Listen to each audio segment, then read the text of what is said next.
जय श्री राम, जय श्री राम, जय श्री राम, जय श्री राम।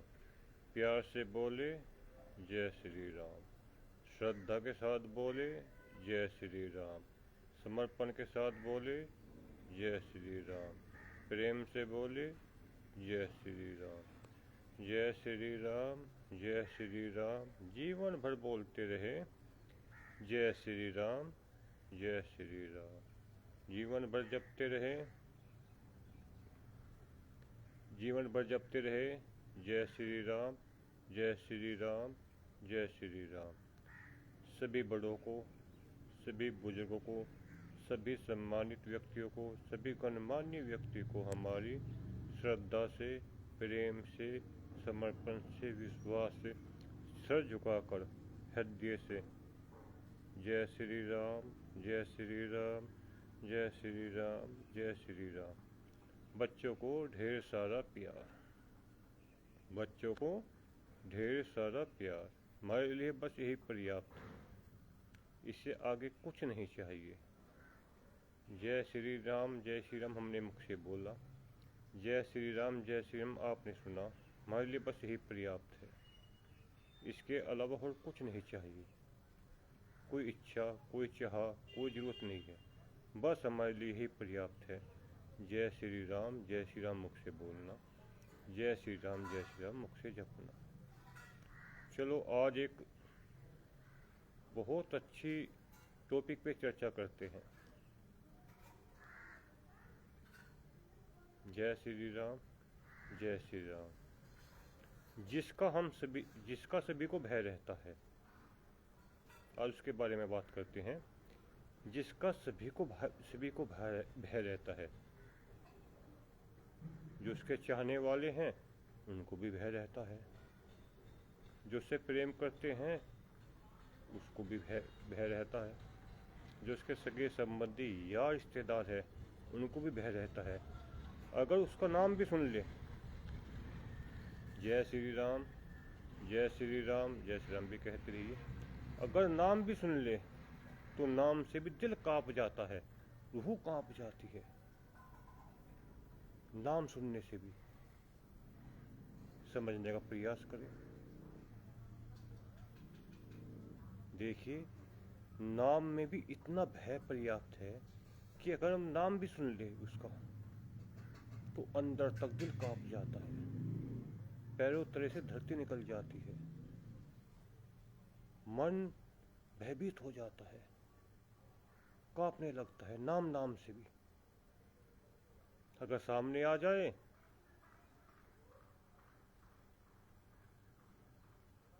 तो काफी डर लगता है। जिसके नाम से भी दिल कांप जाता है वह कितनी भयानक होगी, सोच के भी डर लगता है। आज उसके बारे में बात करेंगे। आप गाइड्स करिए, विचार करिए कि भय, दिल को कपा देने वाली, दिल को भय बैठा देने वाली ऐसी क्या चीज है जिससे आदमी पूरे जीवन भय बनाकर जीता है, पूरा जीवन भयभीत के साथ जीता है कि वह कब आ जाए, कब आ जाए, कब आ जाए। अगर पता हो जाए कि वह आने वाली है तो अंदर से कांप जाता है। और उसके बारे में बात करेंगे और साथ साथ में आपको थोड़ा समझाने का प्रयास करेंगे। देखो, हमें उसका भय बिल्कुल नहीं लगता। हम अगर अपनी बात करें, स्वयं की बात करें, जय श्री राम, जय श्री राम, जय श्री राम भी कहते रहिए, जय श्री राम, जय श्री राम भी कहते रहिए, जय श्री राम, जय श्री राम बोलते रहिए। देखो, हम अगर स्वयं अपनी बात करें तो हमें उससे बिल्कुल भी भय नहीं लगता। न कल भय लगा, न आज भय लगता, और न भविष्य में कभी भय लगेगा। हम कभी भयभीत नहीं होती उसका नाम सुनकर। और इस पृथ्वी पे बहुत सारे व्यक्ति इस तरह के हैं जो उसका नाम सुन के भी भयभीत हो जाते हैं, अंदर से डर जाते हैं, कांप जाते हैं, सिरहन जाते हैं। लेकिन हमें उसका नाम सुनने के बाद भी बिल्कुल भय नहीं आता, हंसी आती है और आनंद आता है। नाम सुनकर अंदर से हंसी आती है और आनंद आता है, परम आनंद की अनुभूति होती है नाम सुनकर। उसके बारे में चर्चा करते हैं, प्रयास करेंगे आज जो अब तक आप उसका नाम सुनकर भयभीत हो रहे थे, आप भी भयभीत ना हो, बल्कि हमारी तरह प्रसन्न हो, आनंद की अनुभूति करे, परम आनंद की अनुभूति करे उसका नाम सुनने के बाद। भयभीत आप भी मत हो। आपको भी समझाने का प्रयास करेंगे कि आखिर हम क्यों भयभीत नहीं होते। चलो उसका नाम बताते हैं। उसका नाम है मृत्यु। सुना कभी आपने मृत्यु के बारे में? मृत्यु का नाम सुनकर ही डर लगने लगता है, मृत्यु का नाम सुनकर ही भय लगने लगता है, मृत्यु का नाम सुनकर ही दिल की धड़कन बढ़ जाती है। सभी की, लगभग कुछ ही व्यक्ति है जो मृत्यु को सुनकर आनंद की अनुभूति करते हैं, मृत्यु के बारे में सोच के परम आनंद की अनुभूति करते हैं। जब उन्हें देखती है कि यार मृत्यु होगी तो उनके अंदर सुख की अनुभूति होगी, उनको आनंद की अनुभूति होगी, उनको परमानंद की अनुभूति होगी। कुछ ही व्यक्ति है, यानी अधिकतर व्यक्ति, 100 में से 95 व्यक्ति मृत्यु का नाम सुन के भी डर जाते हैं, भयभीत हो जाते हैं, कांपने लगते हैं। और केवल 100 में से 5 आदमी मृत्यु का नाम सुनकर खुश होते हैं, आनंद, अपने आप को आनंद देते हैं, अपने आप को परम आनंद की अनुभूति करते हैं, अनुभव करते हैं मृत्यु का नाम सुनकर। चलो इसकी मृत्यु है क्या चीज? आखिर मृत्यु का इतना भय क्यों है हमारे अंदर? मृत्यु से हम इतने क्यों डरते हैं? जो 100 में से 95 आदमी, हम उनके बारे में बात करें, जो 100 में से 5 आदमी है उनके बारे में बात नहीं कर रहे, हम अपने स्वयं के बारे में बात नहीं कर रहे, क्योंकि हमें मृत्यु से कभी भय नहीं लगता, मृत्यु से कभी डर नहीं लगता। मृत्यु के बारे में तो सोचकर हम खुश, बहुत खुश, बहुत खुश, बहुत आनंद होते हैं। मृत्यु के लिए तो हम बाहें बिछाए खड़े रहते हैं, मृत्यु आए और हम उसको गले लगाए, वह हमारे गले ना लगे, हम मृत्यु को अपने गले लगाए, हम बाहें बिछाए उसके इंतजार में खड़े रहते कि मृत्यु कब आए, हम उसको अपने गले लगाए। चलो उनके बारे में करते हैं जो मृत्यु से भय खाते हैं। आखिर मृत्यु है क्या? इससे सब भयभीत क्यों रहते हैं और हम भयभीत क्यों नहीं रहते? मृत्यु का नाम सुनकर इसके बारे में भी चर्चा करेंगे। पहले चर्चा करते हैं कि मृत्यु है क्या, आखिर व्यक्ति इससे भयभीत क्यों रहता है। अगर उसको पता चल जाए कि तेरी मृत्यु होने वाली है तो वह कांप क्यों जाता है, डर क्यों जाता है, भयभीत क्यों हो जाता है? इसलिए क्योंकि उसे मृत्यु का ज्ञान नहीं है कि मृत्यु है क्या, इसलिए वह डर जाता है, भयभीत हो जाता है। जिसको मृत्यु का ज्ञान हो गया कि मृत्यु चीज क्या है, तो वह मृत्यु के बारे में सोचकर भी अपने आप को आनंद की अनुभूति करेगा, अपने आप को खुशी महसूस करेगा, अपने आप को परम आनंद की अनुभूति करेगा और मृत्यु के लिए बाहें खोल के बिछाएगा, उसको कहेगा आओ और मेरे गले लग जाओ, आओ मेरे गले लग जाओ।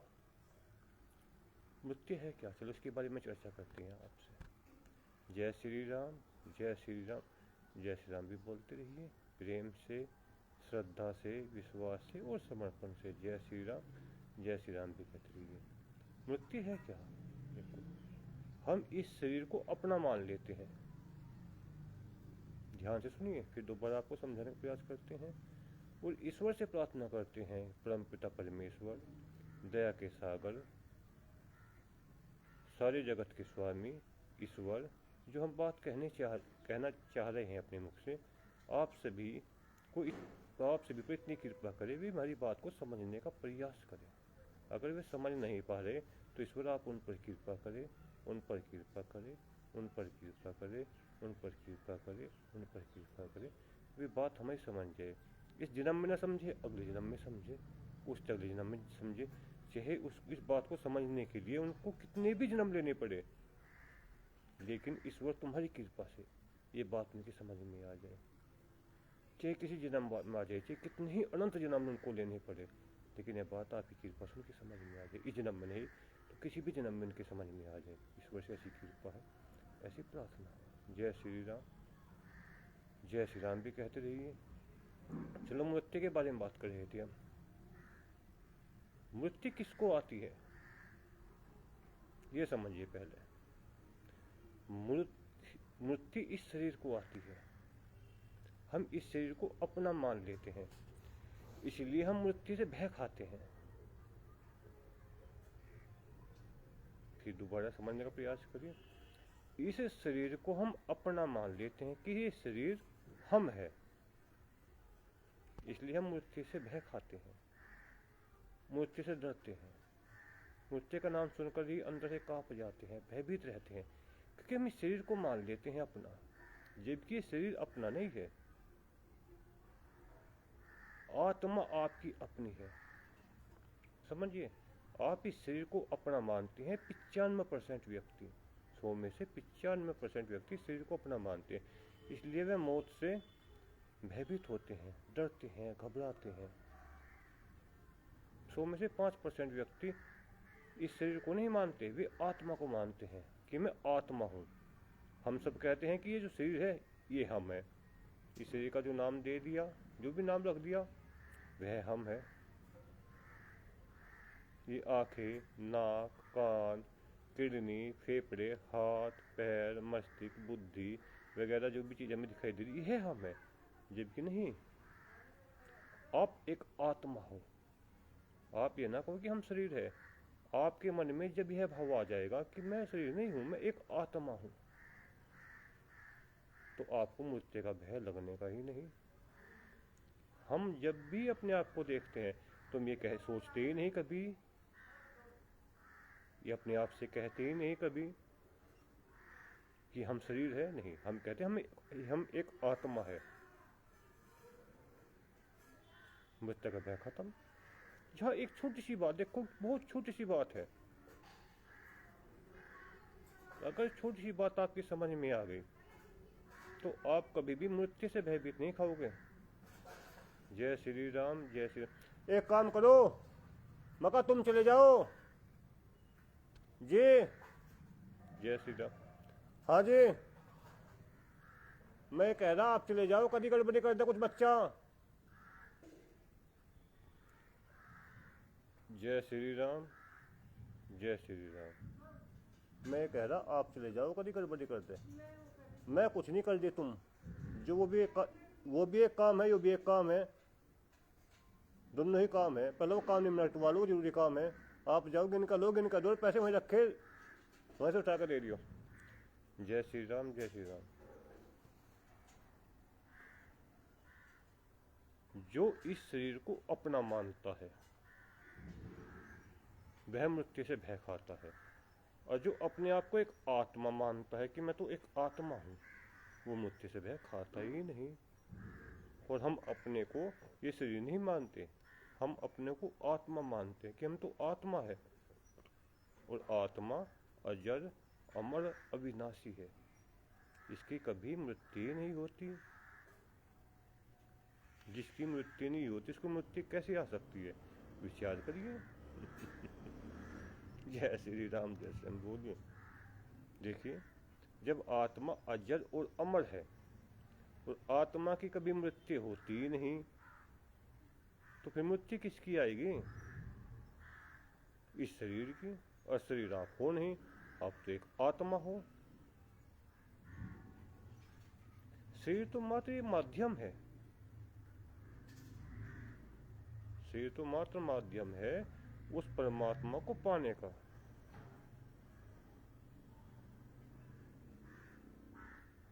और आप एक आत्मा हो, और आत्मा की कभी मृत्यु होती नहीं। हम अपने आप से जब भी मौका मिलता है, चाहे हम संसार में जाए, चाहे हम कहीं भी किसी भी परिस्थिति में रहे, किसी भी स्थिति में रहे, हम ये मानते ही नहीं कि शरीर हम है, नहीं, हम कहते हैं हम एक आत्मा है और आत्मा की कभी मृत्यु हो ही नहीं सकती। अगर मृत्यु आएगी तो शरीर को आएगी।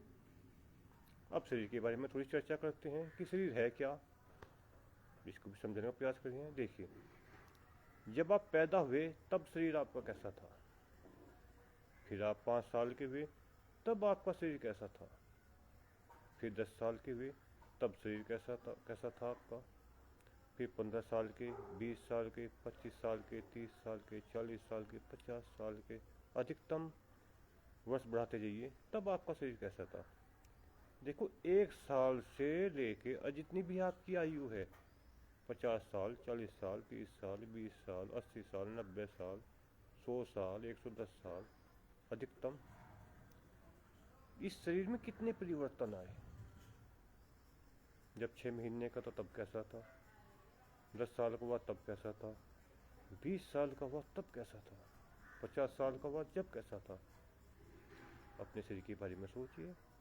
या अपना शरीर नहीं देख सकते, आपने एक बच्चे को देखिए कि जब बच्चा वो 6 महीने का है तब कैसा है, जब 5 साल का हुआ तब कैसा है, जब 20 साल का हुआ तब कैसा है। देखो उसके शरीर में कितने परिवर्तन है। अपना शरीर देखिए, उसके दूसरे के शरीर को देखिए। आप आज से देखना चालू करिए।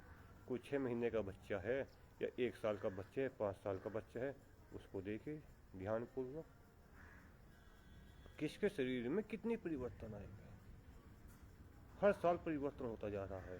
5 साल से 10 साल के बाद शरीर बदला, 10 से 20 साल के बाद शरीर बदला, 20 से 30 साल, ये शरीर तो निरंतर बदलता जा रहा है। और आत्मा की एक विशेषता है होती है। वो क्या विशेषता होती है? जब आत्मा को ये लगता है कि ये शरीर अब मेरे रहने लायक नहीं रहा, तो वह इस शरीर को छोड़ देती है और किसी अन्य शरीर को धारण कर लेती है। जैसे कि 1 साल से लेके लगभग 70 साल तक के बीच में आपकी आयु शरीर कितना बदला, समय समय बदलता रहा। लेकिन एक स्थिति ऐसी आई, वो दुर्घटना के कारण, बीमारी के कारण या किसी विशेष परिस्थिति के कारण, एक शरीर की स्थिति ऐसी कि आत्मा ने कहा कि शरीर मेरे रहने लायक नहीं रहा, वो शरीर से निकल जाती है और फिर किसी नए शरीर को धारण कर लेती है। फिर वही प्रोसीजर चलता है, फिर शरीर को छोड़कर नए शरीर को धारण कर लेती है। फिर यही प्रोसीजर चलता है, उस शरीर को छोड़कर फिर नए शरीर को धारण कर लेती है। जैसे कि आपका शरीर 1 साल से लेकर 70-80 साल तक के बीच में कितने परिवर्तनों से गुजरा, इसी तरह आत्मा जब देखती है कि यह शरीर मेरे रहने लायक स्थान नहीं रहा, तो स्थान को त्याग देती है, उसके बदले में नया शरीर धारण कर लेती है। तो आत्मा कभी मृत्यु को प्राप्त होती ही नहीं। तो मृत्यु से भय खाना ही नहीं चाहिए। आप शरीर नहीं, एक आत्मा हो, अपने आप से कहो, शरीर नहीं एक आत्मा हो। देखिए, आपको बहुत अच्छी बात बता रहे हैं, ध्यान से सुनिए। ये मनुष्य शरीर ही एक ऐसा है इस पृथ्वी पर जो ईश्वर को प्राप्त कर सकता है। अन्यथा जितने भी शरीर इस पृथ्वी पर है, जितने भी शरीर आप देखते हो, पशु पक्षी अन्य जितनी भी योनियां है, ये अधोगति योनियां कही गई है। इनको न पाप लगता न पुण्य लगता। ये पाप से भी बाहर है और पुण्य से भी बाहर है। न पे पाप लागू होता, नहीं पुण्य लागू होता। ये केवल अपने किए हुए बुरे कर्मों का दंड पाते हैं बस। और मनुष्य जो हमारा शरीर है, ये इस पे पाप और पुण्य दोनों लागू होते हैं। यह पाप भी लागू होता है, पुण्य भी लागू होता है।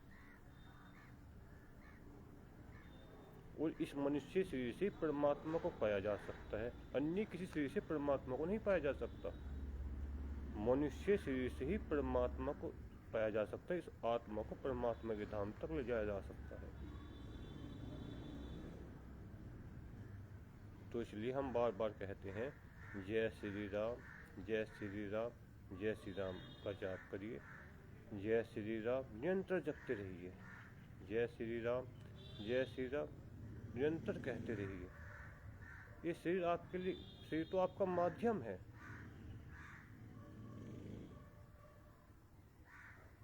शरीर आपका माध्यम है उस परमात्मा तक ले जाने का।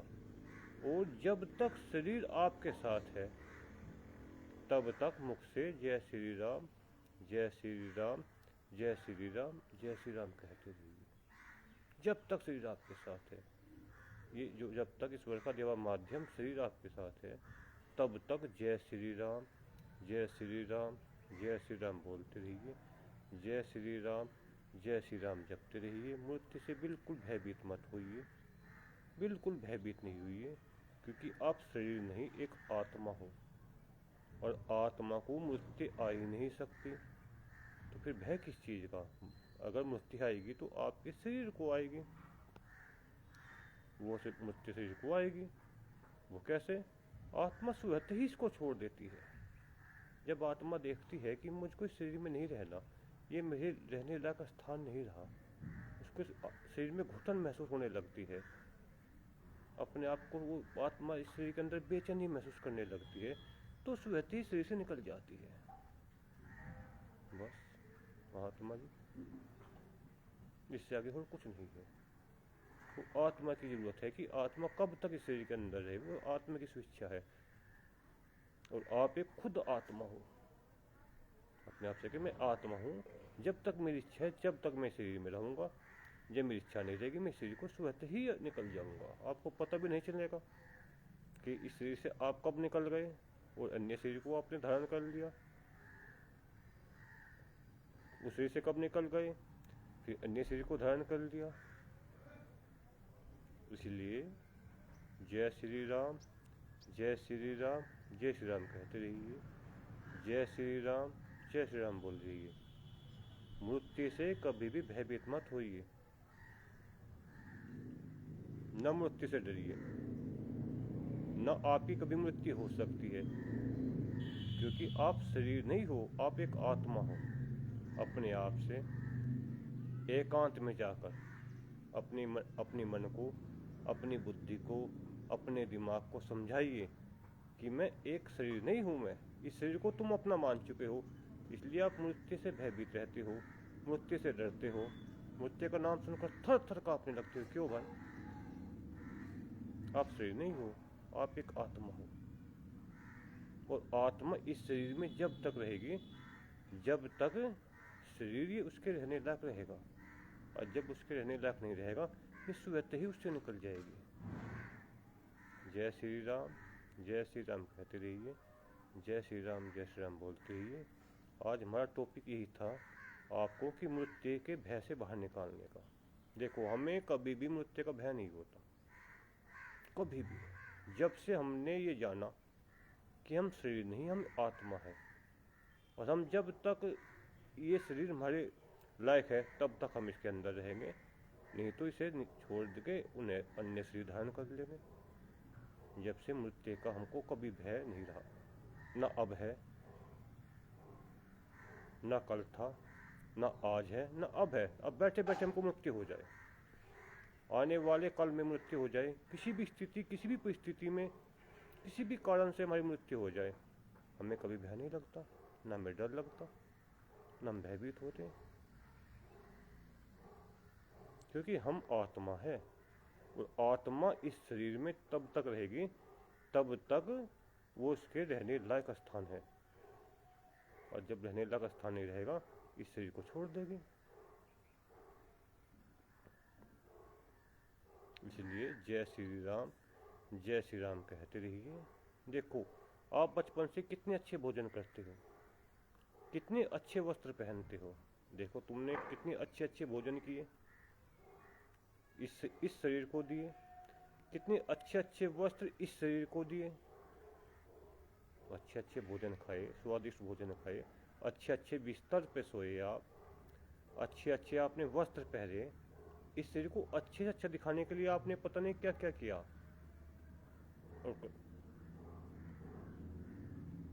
इसीलिए इस शरीर के साथ हमें आत्मा का भी ध्यान देना चाहिए, क्योंकि इस शरीर की देखभाल करना आपका कर्तव्य है।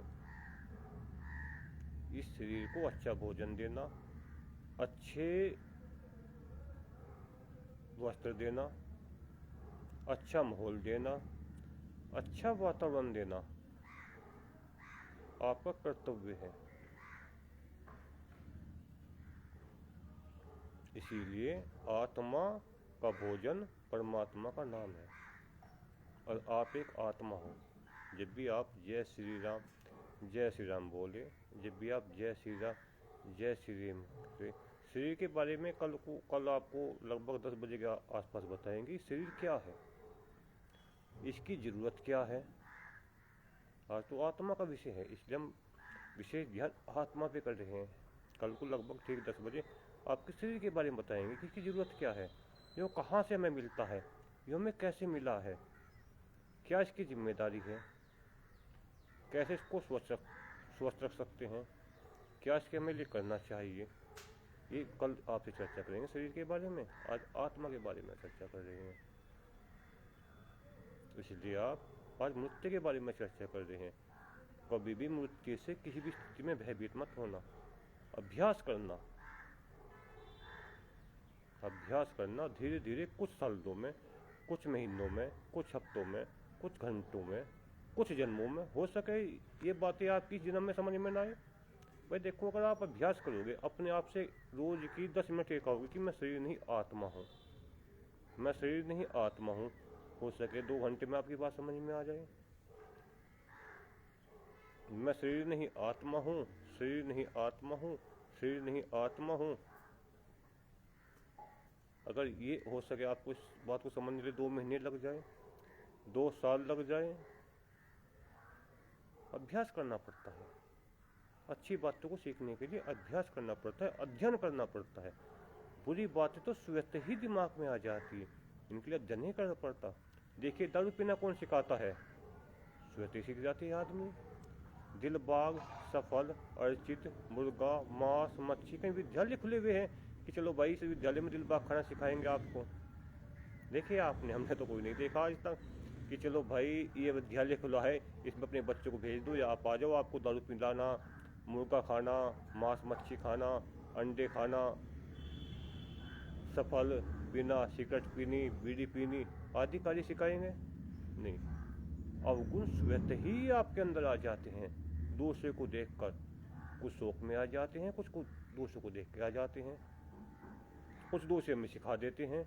अच्छे गुणों को सीखने के लिए विद्यालय जाना पड़ता है, अच्छे गुणों को सीखने के लिए किसी ज्ञानी विद्वान के पास जाना पड़ता है, अच्छे गुणों को सीखने के लिए टीचर के पास जाना पड़ता है, अच्छी बातें सीखने के लिए। ये स्वतः नहीं आती, अवगुण स्वतः ही आपके अंदर आ जाते हैं। और अच्छी बातें सीखने के लिए आपको किसी टीचर के पास, किसी सीनियर के पास जाना पड़ता है, वह आपको अच्छी बातें सिखाएगा। तो यह इतनी छोटी सी बात है, इसे तो आप चाहे तो अभ्यास से सीख सकते हैं। अगर आज अभ्यास से भी आप नहीं सीख पाए तो हमने ईश्वर से प्रार्थना करी है, ईश्वर हमारी प्रार्थना कभी भी फल नहीं होने देगा। ये बात हमारी हुई कही बात है, आज नहीं तो आने वाले लाखों, करोड़ों, अरबों, खरबों, अनंत जन्मों के बाद ये बातें आपके ध्यान में जरूर आएगी कि आपकी मृत्यु कभी होती ही नहीं, मृत्यु केवल शरीर की होती है और आप शरीर नहीं हो, आप एक आत्मा हो और आत्मा अजर और अमर है। आत्मा इस शरीर में इतनी ही रहेगी, इतने वो इसमें अपने आप को सुरक्षित महसूस करती है। जब उसको दिखता है कि इसमें मैं सुरक्षित नहीं हूँ, ये रहने का स्थान मेरा नहीं है, तो स्वतः ही इससे निकल जाती है। जय श्री राम कहते रहिए। इसलिए आज इसी टॉपिक पे चर्चा थी। वीडियो काफ़ी लंबा हो गया, कल शरीर के बारे में चर्चा करेंगे कि मृत्यु से भय मत खाना, कभी मत भय खाना, कभी भी, क्योंकि आप एक आत्मा हो और आत्मा की कभी मृत्यु होती नहीं। और जिसकी मृत्यु होती ही नहीं उसके पास मृत्यु क्या लेने के लिए, कुछ नहीं लेने के लिए आएगी। मृत्यु तो आती ही नहीं किसी के पास। ये तो हम सभी को भ्रम है कि मृत्यु, भाई फला आदमी मर गया, फला आदमी मर गया, नहीं वे नहीं मरा, उनकी आत्मा ने स्वतः ही वो शरीर छोड़ दिया है। देखो अब इसको कैसे समझाइए, आपको थोड़ा सा समझाने का प्रयास करते हैं। आपने बचपन से लेके आज तक के कितने वस्त्र बदले हैं, कभी चिंतन करना या कभी किसी को देखना।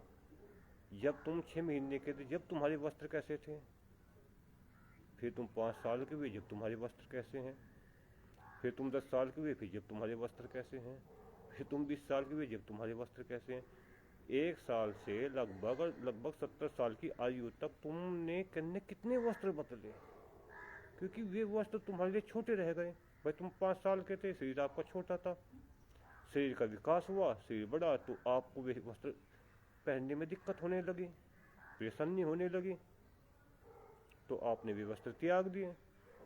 फिर तुम दुकान के पास गए, नए वस्त्र लिए, पुराने वस्त्रों का पता नहीं कहाँ चले गए। कोई ध्यान रखता है? तुम्हारे पास है कोई जो तुमने कभी 1 महीने के थे जब वे वस्त्र पहने? किसी के पास शायद नहीं होंगे। जब आप पैदा हुए थे जब तो आपने कोई ना कोई वस्त्र पहनाया होगा, आपके माता पिता ने या आपके सगे संबंधी ने। वे वस्त्र कहाँ है? ढूंढो, आपको ढूंढ से मिलेंगे नहीं, वे नष्ट भ्रष्ट हो चुके हैं।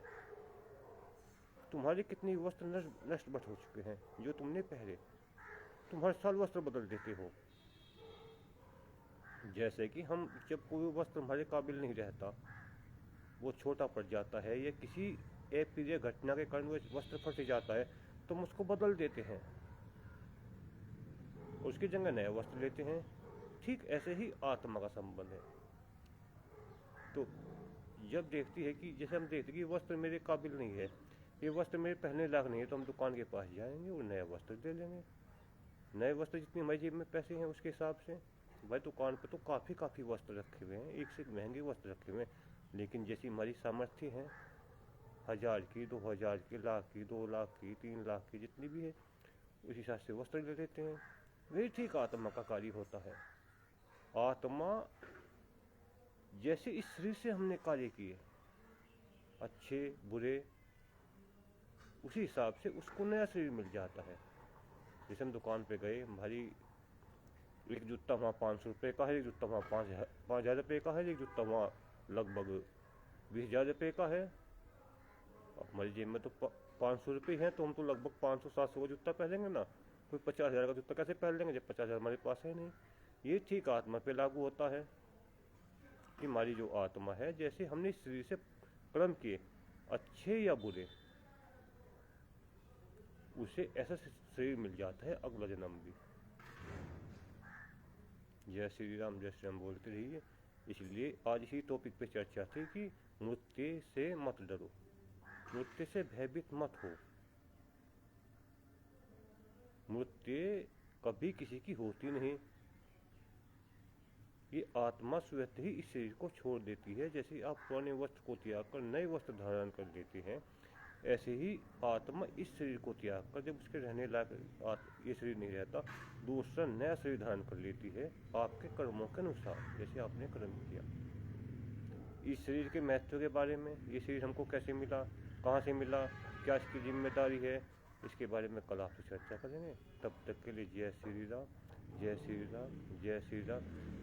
ईश्वर से हम प्रार्थना करें, हे ईश्वर, जो हमने इनसे बातें कही अपनी कृपा से इनके समझ में आई, इन पर सभी पर ऐसी कृपा करना। जय श्री राम, जय श्री राम, जय श्री राम। और विशेष बात, देखो हम कोई भी कार्य करें, कहीं भी किसी के पास जाए या किसी के पास से आए, चाहे मित्र हो, सगे संबंधी हो, कोई भी हो, जब हम वहाँ जाए उनका स्वागत करें जय श्री राम कहकर, और जब वहाँ से हम विदा होकर वापस चले, 1 दिन में, 2 दिन में, घंटे में, 5 मिनट बाद, 10 मिनट, उनको सॉरी बोल दे, क्षमा याचना करें।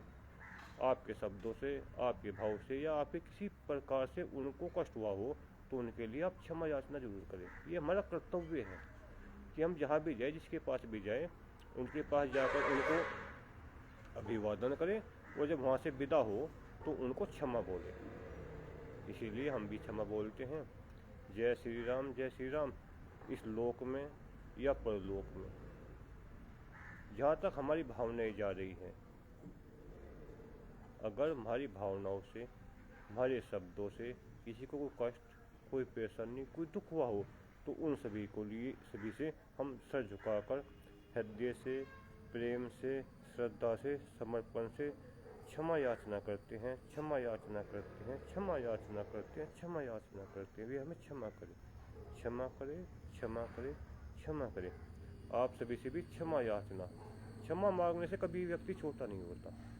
क्षमा मांगने से रिश्ते हमें सुधरते हैं। मान लीजिए हमसे कोई गलती हो गई, हमने अपने अहंकार में, अपने ईगो में, अपने पद के अहंकार में, धन के अहंकार में, किसी भी अहंकार में या किसी भी क्षमा नहीं मांगी तो रिश्ते बिगड़ते हैं।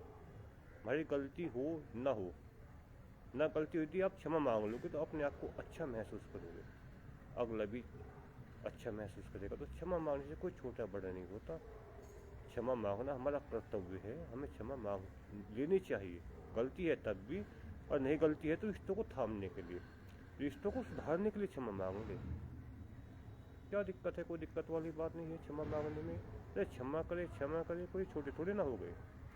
चलो कल किसी नए टॉपिक से फिर आपसे चर्चा करें। कल चर्चा है शरीर के बारे में, आज आत्महत्या के बारे में थी, कल कुछ जीवन के बारे में चर्चा करें। जीवन क्या होता है इसके बारे में आपको समझाने का प्रयास करेंगे। जय श्री राम, जय श्री राम। जब तक के लिए जय श्री राम। ओम ओम ओम। सभी गणमान्य व्यक्ति को, सभी सम्मानित व्यक्ति को, सभी बुजुर्ग लोगों को, सभी को, चाहे वह पापी हो, चाहे पुण्यात्मा हो, चाहे मूर्ख हो, चाहे विद्वान हो, चाहे धनवान हो, चाहे गरीब हो, चाहे बलशाली हो, चाहे निर्बल हो, सभी को हमारी जय श्री राम, जय श्री राम, जय श्री राम। बच्चों को ढेर सारा प्यार, बच्चों को ढेर सारा प्यार। जय श्री राम। कल नए शरीर पे टॉपिक पे चर्चा करेंगे, शरीर के बारे में बताएंगे। जय श्री राम।